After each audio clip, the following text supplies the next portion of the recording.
এটা হতেও পারে, না হতেও পারে, সমস্যা নেই। কিন্তু তোমাদের মনে রাখতে হবে এপ্রিলের আগে আমাকে সবগুলো পড়া শেষ করতে হবে।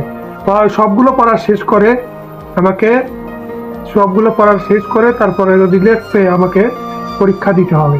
তাহলে তুমি বুঝবা যে আমি পরীক্ষায় ভালো রেজাল্ট করতে পারবো। আমি আমি হয়তো তোমাদের ছোট ভাই, কিন্তু আমি মানে ধারণা রাখি আর কি। সবগুলো আমি পরীক্ষার বিষয়ে আমি সবকিছু ধারণা রাখি। আমি সবকিছু দেখি, মানে পর্যবেক্ষণ করে দেখছি। তোমাদের পরীক্ষা প্রায় 6 বছর, প্রায় 6 বছর যেটা হয়নি সেটা হবে। মানে প্রায় 6 বছর ধরে ফুল সিলেবাসে পরীক্ষা হয়নি। সেই পরীক্ষাটা এখন 2025 সালে, 26 সালে হতে যাচ্ছে।